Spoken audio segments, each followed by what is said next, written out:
Learning, unlearning, relearning అని 3 ప్రాసెస్లు ఉంటాయి. మనం నేర్చుకున్నది కొంత ఉంటుంది. అయితే ఒక్కోసారి నేర్చుకున్నదంతా పక్కన పెట్టేసి నాకు తెలిసిందంటే ఏమీ లేదనుకుని ఈ అన్లెర్నింగ్ అని జరగకపోతే ఏమవుతుందంటే మనం ముందస్తు అభిప్రాయం ఉండిపోతాం. ఈవెన్ ఇది ఇంజనీరింగ్ చదివినా లేకపోతే ఎలాంటి సబ్జెక్టులు చదివిన వాళ్ళైనా సరే, వాళ్ళు చదువుకున్నది they have to unlearn through the practice. So అప్పటిది కొత్తది నేర్పుతుంది. Should turn to wisdom. దీన్ని మాకు ఎలా చెప్తారంటే ఇగ్నోరెన్స్, లెర్నింగ్, విజ్డమ్.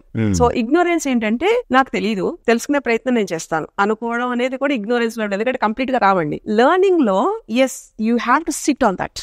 నీ డిసిప్లిన్, నీది ఎంత ఒదిగి ఎంత సరెండర్ గా ఉంటామో అంత బాగా విద్య నేను వరిస్తుంది. ఈ విద్య వరించడం అనేది ఆసుగా కూడా మనం నిద్దట్లో ఉన్నా ఏదైనా చెయ్యాలి అనేది కరెక్ట్ గా పంక్చువల్ గా మన బాడీ అలారం ఒక రిథమ్ లో ఉంటుందండి, అది లేపుతుంది. అంటే ఒక నాలెడ్జ్ ని పొందడానికి నేర్చుకోవాలి, నేర్చుకున్నది మళ్ళీ rewriting, rewinding, relearning, which turn to wisdom.